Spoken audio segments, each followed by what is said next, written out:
Ka jalqabaatiin naannoo Oromiyaa keessatti gandoota 1255 hidhattootaan to'atamanii turan harkatti deebifachuu caasaalee mootummaa diigamanii turanis deebisee ijaaruu isaa mootummaan Itoophiyaa beekse.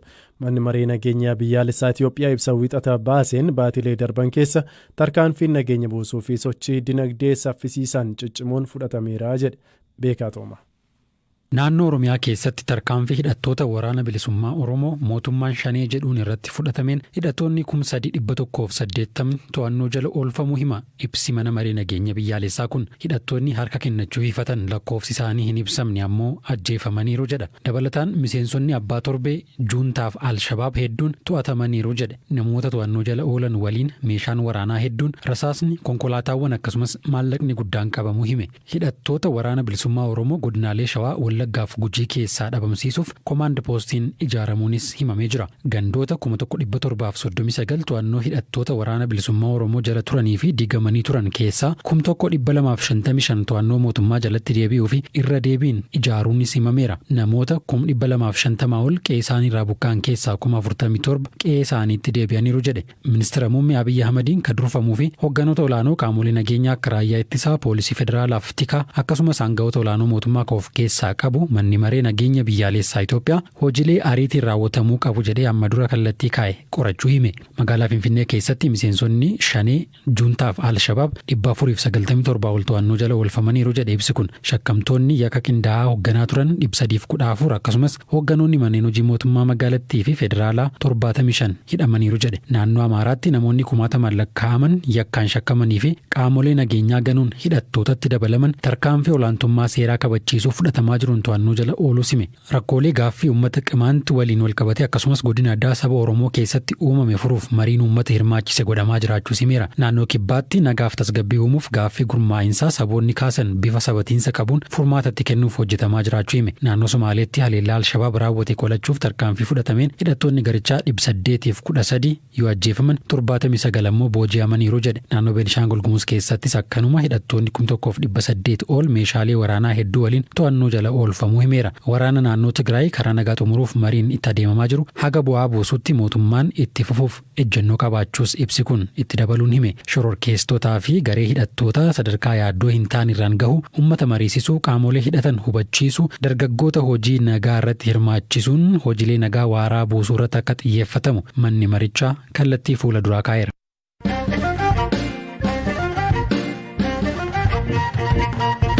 Hoogganaa ittaanaan waraana bilisummaa Oromoo zoonii Kibbaatti kan jedhame Mohaammed Ammee Sanbata hagayya 6 bara 2022 godina Booranaa Aanaa Mooyaleetti to'atamu poolisiin BBC'tti himeera.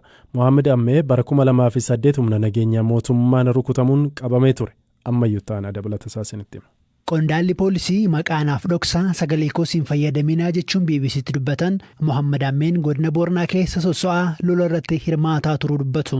Namni kun adoolessa 30 bara 2014 godina Booranaa Aanaa Mooyyalee ganda Bookollaa jedhamutti to'atame. Yeroo qabamattis uffata waraanaa hin uffanne. Uffata duraan ittiin socho'aa turan jijjiirratanii uffata siviilii, suufii fi koofiyyaa adda addaa uffatanii Keeniyaa keessa gama naannoo Somaaleetiin gara Itoophiyaa seenan jechuun qondaalli poolisii maqaanaaf dhoksaa jedhan BBC'tti himaniiru. Dabaluunis sakattaa poolisiin daandiirra gochaa tureen qabamuu himan. Daangaan Itoophiyaa fi Keeniyaa daangessu bakkee hidhattootitti sossoonidha. Rakkoo nageenyaa kaaba Keeniyaa mul'atuufis sochii meeshaa waraanaa hidhattoota qooda qaba jechuun aangawoonni Keeniyaa himatu. Mohaammed Ammeen yeroo poolisiin to'atamu kun kan duraa miti. Bara 2008ttis lola tureen harka rukutamee to'atamee turu poolisiin ibseera. Isa tibbanaanis miseensi poolisii yeroo sana waraana sana keessa jiru iddoo sakatta'insaa sana ture. Yeroo sargan fuula isaa sirriitti beekan. Gaafasis miseensuma kanatu rukutee qabe jechuun poolisiin kun BBC'tti himaniiru. Kan qabame ajajaa hidhattootaa nama jedhamuun qofa osoo hin taane konkolaachisaa isaanii waliini. Suuraan qoodamee konkolaataa ammayyaa waliin qabamuu agarsiisa. Akka poolisiin ibsetti konkolaachisichi ajajicha waliin mana hidhaa waliin turaniiru. Konkolaachisaan kiraa qarshii 15,000 shakkamaa to'atame kana gara Adaamaatti geessuuf gara Mooyyalee imale. Imalli isaanis gara gidduu gala Itoophiyaa ture. Ammatti kaayyoon imala isaanii hin baramne.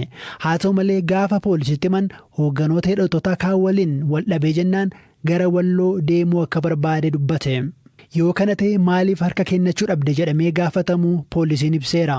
Naannoo Amaaraatii maatiin qaba, daa'ima tokko dhalee jira, maatii kiyyaa wal argee naannoo san jiraachuun barbaada malee harka kennachuu hin barbaadu jechuun deebisuu isaanii himaniiru.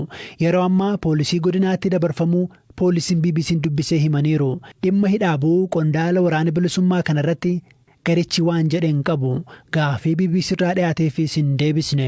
Kana duras ajajaa yeroo dheeraa garee kanaa gama kibba biyyattii Gollicha Dheengee waggoota 27 booda qabsoo dhannoo keessaa ba'uun mootummaatti harka kennateera. Paarlaamaan Itoophiyaa garee kanaa fi TPLF tarree shororkeessummaa keessa galchuun ni yaadatama.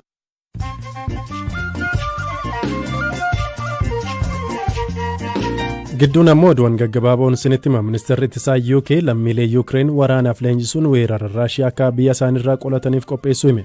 Namootni leenji'an adda waraanaatti bobba'uuf qophii ta'us ibseera. Qondaalli UK tokko Raashiyaan fulbaana 11tti gartokkee Doombaas ofitti makuu dandeessii niwukileera xiqqoos fayyadamuu dandeessii jedhaniiru.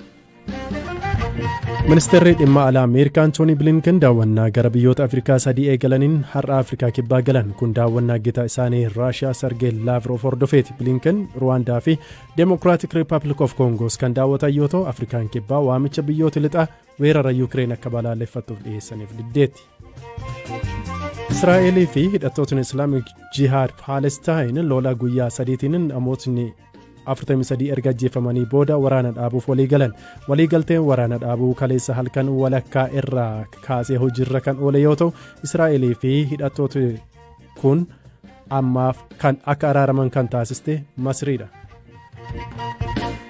Chaayinaan shaakala waraanaa torbee darbe eegalte dilbata xumuruu ishee beeksifte. Har'a immoo bifa haaraan shaakala haleellaa diroonii galaana jalaa fi galaana gubbaa fashalsuu irratti xiyyeeffattee eegaluu ishee humna waraanaa biyyatti beekseera. Taayiwaan gama isheetiin Chaayinaan shaakala waraanaa kanatti fayyadamtee ana weeraruuf qophoofti jechuun komatti. Kun daawwannaa Naansii Peelosii Taayiwaanitti taasisan hordofeeti.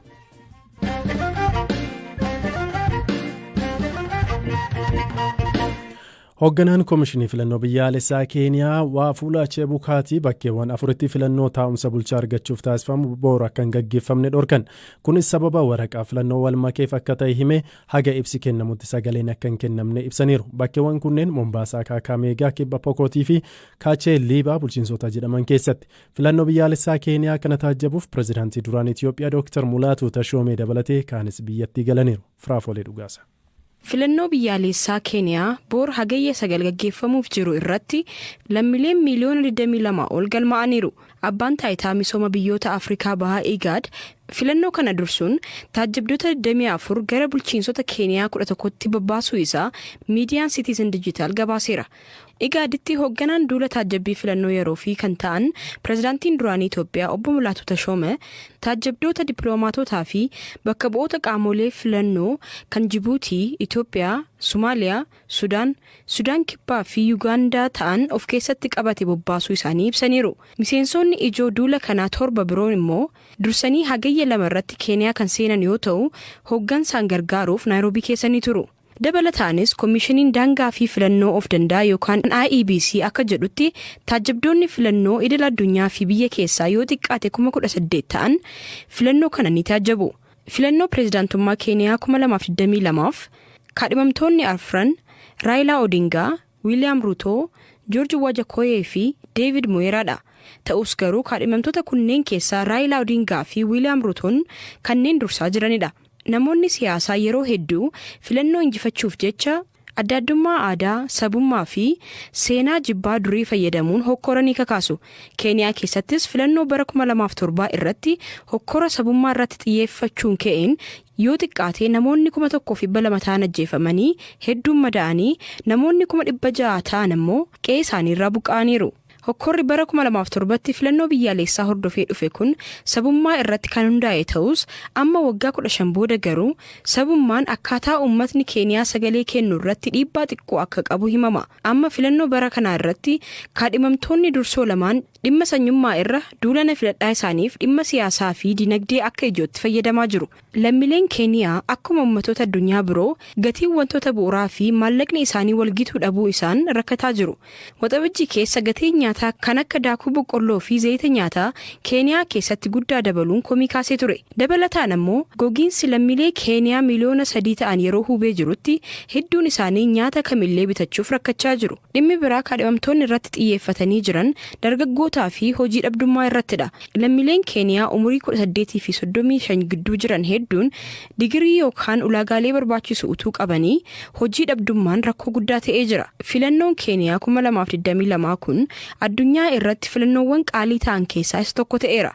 Adeemsa filannoo kanaaf walumaa galatti baajetni ramadamee jiru doolaara miliyoona 383 fi 560dha. Maaliif filannoon Keeniyaa bara kanaa kun qaalii ta'e kan jedhuuf filannoon kun aangoo pirezidaantummaaf namoota ta'an filachuu qofa osoo hin taane aangoowwan akka seenetaa, bulchaa naannolee, miseensota mana maree, bakka bu'oota uummataa fi bakka bu'oota dubartootaa bulchiinsaaf namoota ta'an filachuun waan barbaachisuufidha. Filannoo kana irratti yaaddoon nageenyaa ammallee waan jiruuf pirezidaantiin Keeniyaa aangoo gadhiisuuf jiran Uhuru Keeniyaata filannoo biyyaalessaa boor gaggeeffamu irratti lammiileen tokkummaa akka qabaatanii fi nageenya akka eeganiif waamicha dhiyeessaniiru.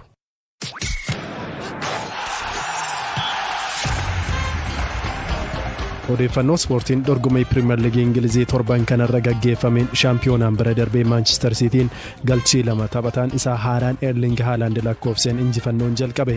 Bara darbee qabxii tokkoon caalamee waancaa kan dhabe Liverpool ammoo kilaba bara kana liigichatti makame Fulham waliin qixa 2-2 xumure. Haaland immoo Darwin Nuunestuu kilaba isaanii shaampiyoonaa godha gaaffii jedhuuf taphattootni lamaanuu galchiin jalqabaniiru. Nuunes jijjiiramee galuun galchii tokko lakkoofsee tokko ammoo Moo Saalaaf mijeessee kenne. Haaland galchii tokko rukuttaa peenaalitiin lakkoofsuun Siitiin dursa qabate. Boodas galchii lammaffaa lakkoofsee taphichi 2-0 xumurame. Haaland tapha Community Shield Liverpool waliin taasisan irratti galchii lakkoofsuu dhabuun ceephaamee ture. Gareen Antonio Conte Tottenham jabaatee liigicha kan jalqabe fakkaata. Conteen kilaboota leenjisee akka Chelsea, Inter Milaanii fi Juve shaampiyoonaa gochuun beekama. Tottenham taphattoota haaraa hedduu kilaboota mallatteessan keessaa tokko. Tapha Southampton waliin taasisanis 4-1 injifatanii. Arsenaaliif barri kun jalqabbii gaarii fakkaata. Crystal Palace irratti injifannoo galmeessuun liigicha jalqabanii. Erik ten Hag jalatti dorgomaa cimaa ta'a jedhamee kan eegame Manchester United taphuma bara darbee ittiin beekamu agarsiise. Brighton 2-1 Old Trafford irratti injifachuun deebi'ani. Erik ten Hag taphattootni United dirree keessatti qindoomina hin agarsiisne jedhan. Ronaldoon kilabichaa ba'a jedhamee odeeffamaa turus taa'umsa jijjiirraa ka'uun boqonnaan booda gale. United taphataa Barcelona De Jong fiduun sarara gidduu waggootaaf rakkoo ta'e fura jedhamee eegamus taphatichi har'a Barcelona turuuf akka murteesse hime. Chelsean abbaa qabeenyaa haaraa jalatti taphattoota haaraa mallatteessisaa jira. Evertoniin 1-0 injifachuun liigicha jalqabanii. Bara kana kamtu shaampiyoonaa ta'a qofa osoo hin taane kilaba kamtu hirmaannaa shaampiyoonsi liigii bara dhufuu keessa gala kan jedhu baruun cimaa taha. Kilabootni humna xiqqaa qabanis yeroodhaa yerootti of cimsuun liigicha irratti hirmaataa jiru. Kabajamtoota dhaggeeffattoota keenyaa sagantaa raadiyoo BBC Afaan Oromoo har'aaf isiniif qopheessine asuma irratti xumurree jira. Saganticha kan isiniif dhiyeessan Zalaalamtaa Addisaan ture Firaafolee Dhugaasaa gama saganticha qopheessuutiin akkasumas Deevis Maswaaruu gama ogummaa teeknikaatiin isin waliin turtii taasisnee jirra. Boruu yeroo wal fakkaataa walitti deebina. Halkan gaarii.